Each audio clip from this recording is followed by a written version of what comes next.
I'd love for you to tell us some stories. You know, Americans, we like to know there's evidence that this is working. Not because of us, but because of God's faithfulness. Yes, So tell us some ways that you have seen God's hand at work in what God has allowed you to be part of. Thank you. Stories and stories. Now, I will tell stories. Now, Africans, we tell stories, you know. But I'll try to be brief. So let me begin with Mama Faith. Mary is her real name. But she's the age of my mom, so I can't call her name. So that's Africa again. You don't call somebody's mom, you call Mama so-and-so, Mama Faith, you know, Mama Kevin, you know. And so Mama Faith was a widow. In the Congo War, her 2 sons were murdered. They left 6 orphans with her. She lives in Kibumba village. It's 20 kilometers out of Goma. And when after her husband died, and then husband died of natural, death, but her 2 sons were murdered. She was left with these orphans with her piece of land. A rich man decided to take this land, to claim this land belongs to him. So he bribed the local chief and one of the judges in Goma, and they declared that the land belonged to this rich man, this businessman, and they kicked Mama Faith out of her land. And no son to defend her. The chief who was supposed to defend her took probably less than $50 or less than $100. The judge who was supposed to defend took bribe, and she's thrown out. Nobody to defend her. Now, Mama Faith decided that the suffering of her grandchildren, her own suffering is not worth it. She decided that she was going to kill the 6 grandchildren and kill herself. But before she did that, a pastor in Kibumba, who knew what we were doing, especially the lawyers we have trained, he went and he talked to our staff in Goma about this situation, about this widow who lost her hope because her land was taken away. So Didi was working for Alam. He's a lawyer who was on the staff, and he was dealing with these cases of vulnerable defending. He took the case with other lawyers who volunteered in our legal aid clinic. They took the case. They went to the another court, the upper court, and they brought the case. They paid the fees. They took the case. It was dangerous because, in fact, the judge hired someone to go to kill Didi because the judge didn't want to be found in that position because he would lose his job. But God in his grace alerted us, and we were able to tell the UN and the government. But at the end, the land was given back to Mama Faith. So Mama Faith, when she took back her land and she cultivated, she planted potatoes, now Irish potatoes, I don't know how you call them, not sweet potatoes, the other potatoes. And when the harvest was ready, she said, I will not eat any of these potatoes before I go to say thank you to the staff. So imagine in Congo there are no buses, people don't have cars, so the motorbikes are the means of transportation, they are taxis. Imagine a lady, actually she was, that's 3 years ago, she was 87 actually. She was on the motorbike with a 100-kilo bag of potato, paid a rider. So there's a rider, imagine the rider on a motorbike, a 100 kilo of potato, and this old lady hanging on her life. But the road is not tarmac road like yours. It's bumpy, dusty, and there are many cars, trucks passing. So she was full of dust. Now, I had been in the office in Goma, but there was no light. So I went out. I started outside the door because I needed more light and working on my laptop. So, but suddenly I saw an old lady running towards me. I didn't know what was happening. So she was leaving the compound when the watchman at the gate told her, "Do you see that old man?" Now, back there, I'm old man. I'm an old man, you know. And it's a title of it's respect. The watchman said, "That is the one who started the alarm. That's the one who hired us. That's the one who made us to find your land for you." She came running. I have never seen somebody run like that at that age. She gave me a big hug, and she said, "My son, you have given me hope again. My grandchildren are eating. I'm not killing myself.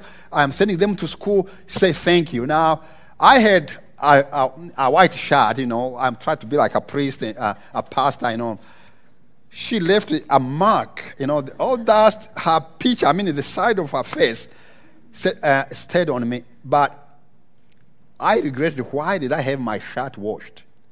Because that was a reminder of things that we do. We don't see the results of it. But Mama Faith that morning, so she greeted me, she told me this, but I had no clue. So I asked, what happened? So then they told me, she brought, do you see that big sack laying there on the wall? Yes, she brought that. So they told me the whole story. That's made just one lady who was almost killing herself and 6 grandchildren. They are going to school now. Let me tell you about a lady who actually was not even an official participant to WATI in Rwanda. She was told she was good for nothing by her family when she was growing up. Of course, in Rwanda, in most of the countries, because of lack of financial, they don't send girls to school. And so the girls end up really outside. And so this lady attended the training by serving. She will come and wash people's hands, and she will listen. She was not part of the official group, but she will learn. She will take note. Then when they are feeding people during lunch, she will come and wash them, clean up. And she was faithful when between the classes, between the sessions, she would gather other women in her village, begin to teach them what she was learning. Before the graduation of the WATI, she had been teaching people. In fact, the pastor of her church said, this lady, because what she was doing, she has already taught other women almost the same thing she was learning through the window, just by listening in. I think Michelle called it eavesdropping. Eavesdropping. Only Americans can come up with those things, Eavesdroppings. Yeah, it makes no sense. Yeah. So she was doing that through the window. But she was doing that, and she was actually back home. She was doing more training, more than the official participants. Before the graduation, the pastor said there were not only those she had trained in helping their children, counseling, evangelism. She and other few women had led more than 70 women to Christ in the church. This is the impact through the window. I can tell stories, but I tell you, I have seen myself, men, pastors actually, who tell me, say, Celestin, I wish my wife had been trained 5-10 years ago. Because many of the pastors, I did not share this yesterday, many of the pastors will confess that because of the spending time or no time to train, to educate women, the women ministries were not growing, or there were more problems in the families, there were more problems in the church, there were more problems in the gossiping, more problems in the communities, because women were coming to church, but there was no leadership, there was no discipleship, and when they had trouble, the pastor could not minister to them. So what will happen is, if a woman in the church has a problem, he will go to tell the pastor's wife. Then the pastor's wife will go to talk to her husband. Then her husband will tell her, you go tell her, da-da-da-da. Sometimes, they will forget. Or sometimes it will be a week later. And in fact, 2 ladies say, by the time, these 2 pastors' wives says, by the time they went to look for them, one had committed suicide, another had died. Literally, the wives of the pastors will listen to the problem, go speak to their husband, the husband tells them, then they go to find those wives, those women tell them.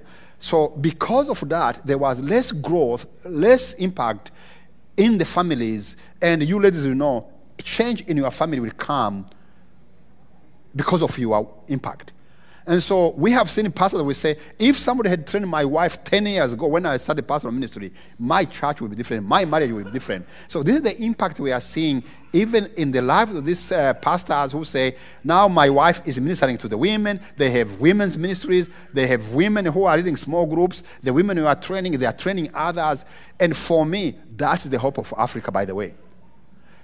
Literally, the troubles we are in, and this is no kidding, we are saying this loudly, the trouble Africa is in today is because there have been no women in the political positions or even in the position to make decisions in the church. Because when men make decisions, they look at themselves. When women make decisions, they look at the families and the community. So we believe that the women leadership in Africa, both in church leadership, in the government leadership, in all those institutions, when we have more women, there will be hope for us because women make decisions based on the well-being of the families and the communities, no matter the tribes or the race. And so we believe training women, what we are doing is crucial for the future of African community, not only the church, but the whole nation. Thank you. I love those stories, because I think there are two things. I think it reveals God's heart for us, and we get to see it in tangible form. And that second story, and we say this all the time, right? You know this. Like, do not underestimate the place that God has you right now. You may be eavesdropping on something with our ear, but God has you there. And he wants to do something through you in those very places that you are, even in the hard places, especially in the hard places. So, yes, it's true in Africa, but it's true here too, that God puts us in places that we will never dream the things that he's doing. You know, someday I think we'll get to know. I think someday there will be a video of our lives. Amen. And he'll say, you didn't know when you did that thing, but look at what happened as a result of loving others and listening to them. And so, be encouraged. It's not just over there. It's here as well.